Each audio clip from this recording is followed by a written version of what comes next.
اسلام آباد سمیت ملک بھر سے تقریباً جتنے بھی پی ٹی آئی امیدوار تھے کچھ چند 4-5 ہی ایسے نام تھے جن کے منظور ہوئے ہیں اور تقریباً تمام تر کے مسترد کیے گئے ہیں. تو کیا سمجھتے ہیں کہ یہ کیا سلسلہ جا رہا ہے؟ الیکشنز کس طریقے سے کیا انعقاد کیا جا رہا ہے؟ کیا سلسلہ ہے؟ یہ الیکشن تو نہیں ہے نا. اگر آپ نے 80% اور 90% آبادی کو یا قوم کو آپ نے حق رائے دہی نہیں دینا اور ان کو سائڈ لائن کر دینا ہے اور مقابلہ کرانا ہے 10-15% ووٹوں کے درمیان کہ جی آپس میں طے کر لو کہ کس کو الیکشن جیتنا ہے کس کو ہارنا ہے، تو پھر یہ الیکشن تو نہیں ہے نا. پھر اس کو آپ الیکشن کیوں کرا رہے ہیں؟ بیسیکلی مجھے جو لگتا ہے سپریم کورٹ نے چونکہ زبردستی کرایا نا کہ 8 فروری کو الیکشن کرائیں، اب اس کو فرسٹریٹ کرنے کے لیے انہوں نے کہا تسی کہندے ہو نا الیکشن کرائیے، ساڑھا تو پھر الیکشن یہی ہوئے گا، جو تسی کرنا ہے کر لو. تو میں نے صبح ابھی سپریم کورٹ کے چیف جسٹس سے بات کی ہے، ریکویسٹ کی ہے کہ جی ہماری بات سنیں. انہوں نے مجھے کہا ہے کہ جو ہی کیس ختم ہوتے ہیں آپ آئیں ہم سے بات کریں. میں ان کو ریکویسٹ کروں گا کہ یہ الیکشن تو نہیں ہے نا. یہ اس بات پہ مجبور کر رہے ہیں کہ آپ جس طرح اگر کراتے ہو آپ مجبور کرتے ہو کہ الیکشن کرانا ہے تو پھر ہم اسی طرح کرائیں گے، ورنہ کوئی عدالت ہمیں کہہ دے کہ یہ الیکشن تو الیکشن ہی نہیں ہے، آپ اس کو پوسٹ پون کر دیں. That is the actual reason جس کی وجہ سے یہ سب کچھ ہو رہا ہے. اب مثلا میں اپنی بات کرتا ہوں، ہمارے یہ دوست موجود ہیں، باقی دوست تھے. 30 تاریخ کو جس دن میری اسکروٹنی تھی میں میڈیا کو ساتھ لے کے گیا کہ اسکروٹنی کا ٹائم میڈیا میرے ساتھ رہے، کیونکہ مجھے پتا تھا کہ ہواؤں کا رخ جس طرف ہے یا جس طرح جتنے ہمارے خلاف ہیں. تو میں نے کہا جی کوئی اعتراض آپ کا، کوئی کسی ادارے کا، یہ میری پراپرٹیز ہیں، یہ میرے ٹیکس ہیں، یہ سب کچھ ہے. اگر کوئی اعتراض بھی کسی جگہ سے آیا ہے مجھے موقع دیں، میں کنفرنٹ کریں میں تاکہ اپنا جواب دے سکوں. میرے سنے بغیر کوئی آرڈر وہ آئین کی خلاف ورزی ہوگی، بلکہ ویڈیو بھی بنائی کچھ دوستوں نے. اور انہوں نے ریٹرننگ آفیسر صاحبان نے تینوں نے یہ کہا کہ آپ کے خلاف نہ کسی بندے نے آبجیکشن فائل کیا ہے، نہ ہمارا کوئی آبجیکشن ہے، نہ کسی ادارے کا کوئی آبجیکشن ہے.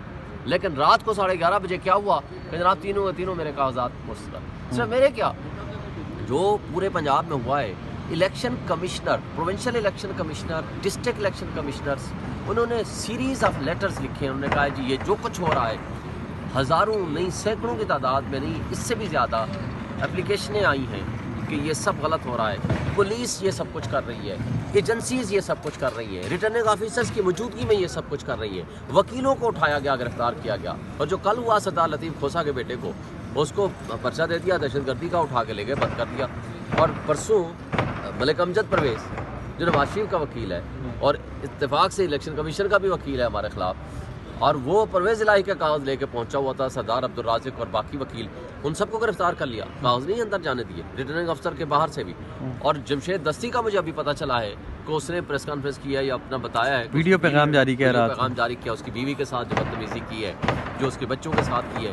یار ہم کس ملک میں رہ رہے ہیں؟ کیا ہم فلسطین میں رہ رہے ہیں؟ کیا ہم مقبوضہ کشمیر میں رہ رہے ہیں یا پاکستان میں رہ رہے ہیں؟ کیا ہم اس ملک کو نیا سال، اب آپ کہتے ہو کل جو مری میں ہیپی نیو ایئر منا رہے تھے، جو پبلک دنیا ہزاروں کی تعداد میں موجود تھی، کیا نعرے لگے؟ عمران خان زندہ باد، پی ٹی آئی زندہ باد. یہ کیا ہے؟ یہ وہ شعور ہے جو عمران خان نے کیا ہے اور یہ لوگوں کے دل کی آواز ہے. اس کو آپ کیسے زبردستی دبائیں گے؟ اور کیا لوگوں کو ننگا کر کے، لوگوں کو مار کے، لوگوں پہ تشدد کر کے کیا لوگوں کے نظریات تبدیل کر دیں گے؟ نہیں تبدیل کریں گے. نفرتیں پھیلیں گی، ان نفرتوں کا نقصان ہوگا. آپ کے ادارے پہلے ڈسکریڈٹ ہو چکے ہیں، سیاسی عدم استحکام آپ کے ہاں تباہی کے دہانے پہ پہنچ چکا ہے، معیشت آپ کی تباہ ہو چکی ہے. ملک کو کس طرف لے کے جانا چاہتے ہیں؟ بنانا ریپبلک بنانا ہے تو وہ تو بن چکی ہے، اس سے زیادہ کیا کریں گے؟ کون اس کو الیکشن مانے گا؟ تو میرا خیال ہے کہ آج بھی وقت ہے کہ آپ ہوش کے ناخن لیں. تمام ادارے، تمام ہماری اسٹیبلشمنٹ، ہماری عدلیہ اور ہمارے تمام پاکستان کے وہ اشرافیہ جو پاکستان کو لوٹ کے کھا گئے ہیں اور ڈرائنگ روم میں بیٹھ کے عوام کے خلاف سازشیں کرتے ہیں، آج بھی وقت ہے ریکنسیڈر کریں. نہیں کریں گے استغفر اللہ، اللہ معاف کرے، خونی انقلاب آئے گا اور اس کا نقصان ہمارے ملک کو ہوگا، ہمارے ملک کے ان اداروں کو، ان شخصیات کو ہوگا جو اس ملک کے عوام کے خلاف سازشیں کر رہے ہیں. سر آپ کے کاغذات پہ جی آرڈر مل گئے، میں نے اپیل فائل کر دی ہے. آپ کے اعتراض کیا ہیں؟ اپیل فائل کر دی ہے. اعتراض وہ لگایا ہے جو میرے سے ریلیٹ ہی نہیں کرتا. ایک پراپرٹی جو ابھی میرے ٹرانسفر نہیں ہوئی سی ڈی اے میں، کہتے ہیں اس کا پراپرٹی ٹیکس تھا، وہ بھی جمع تھا، حالانکہ میرے سے وہ ہے ہی نہیں جس کے نام ٹائٹلڈ جس کے نام ٹائٹل ہوتا ہے وہ ٹرانسفر سے پہلے وہ ذمہ دار ہوتا ہے، اس کے خلاف ہوتا ہے پراپرٹی ٹیکس، اور جو اس کے بعد ٹرانسفر ہونے کے بعد ہوتا ہے وہ اس دوسرے بندے کے ذمہ آتا ہے جس کے نام ٹرانسفر ہو جاتی ہے. لیکن اتفاق سے اسکروٹنی سے پہلے وہ بھی جمع تھے، لیکن انہوں نے چونکہ بہانا چاہیے تھا، انہوں نے ریجیکٹ کرنا تھا، سو کر دیا. پوچھے گا کون؟ مصیبت تو یہ ہے، پوچھے گا کون؟ الیکشن کمیشن پوچھے گا یا عدلیہ پوچھے گی؟ یہ عدلیہ پر جو پریشر پڑ رہا ہے یا آپ چیف جسٹس کے پاس عدلیہ نے کہا ہے 8 فروری کو الیکشن کرائیں. عمرتا بندیال صاحب کی بینچ نے کہا تھا پہلے 30 اپریل کو الیکشن کرائیں، نہیں ہوئے. پھر کہا 14 مئی کو الیکشن کرائیں، نہیں ہوئے. اگر اس وقت سپریم کورٹ تقسیم کا شکار نہ ہوتی، میں اس کی ذمہ داری سپریم کورٹ پہ دیتا ہوں، اس وقت تقسیم کا شکار نہ ہوتی، اس وقت انہوں نے فیصلوں پہ عمل درآمد کرایا ہوتا، آج ملک کا یہ حشر نہ ہوتا. چلے ہم دیر آیا درست آیا، ہو گیا جو ہونا تھا. آج جو کچھ ہو رہا ہے، آج سپریم کورٹ نے 8 فروری کو اب الیکشن کا حکم دے دیا ہے. اب الیکشن کا مطلب ہے الیکشن ہو، ٹرانسپیرنٹ، فری اینڈ فیئر ہو. اس دن جسٹس منصور شاہ صاحب نے اور جسٹس طارق مسعود صاحب کی سربراہی میں جو بینچ تھا، ترمید اللہ صاحب نے آرڈر کر دیا نا. اس آرڈر کی امپلیمنٹیشن کے لیے ہم نے کنٹمپٹ فائل کر رکھی ہے. پچھلے ہفتے کہا تھا سپریم کورٹ نے کہ ہم کل لگا دیں گے، یعنی جمعرات کو لگا دیں گے. جمعرات کو چھٹی ہوگی، نہیں بیٹھے بینچ. جمعے کو چھٹی ہوگی، بینچ نہیں بیٹھے. 2 دن اور ہو گئے. لیکن جو تباہی اس دوران ہوئی ہے اس کی ذمہ داری کوئی تو لے گا نا. اب ہم سپریم کورٹ کو یہ ریکویسٹ کرنا چاہتے ہیں کہ جی آپ اس کیس کو سنیں، کل لگا دیں، آج لگا دیں. ایٹ لیسٹ لوگوں کے گریونس کو ایڈریس کریں. اگر آپ نے 8 فروری کو الیکشن کرانا ہے تو پھر ایسے الیکشن سے پھر نہ کرائیں، آپ دے دیں. آپ کے پاس لسٹ آ جائے، آپ ڈکلیئر کر دیں کہ جی یہ پرائم منسٹر ہوگا، یہ چیف منسٹر ہوگا، یہ ہوگا، تو پھر ٹھیک ہے، ہم کچھ نہیں کہتے. لیکن اس الیکشن کو تو یہ تماشا ہے، یہ جمہوریت نہیں ہے، یہ تماشا ہے اور یہ ڈرامہ ہے.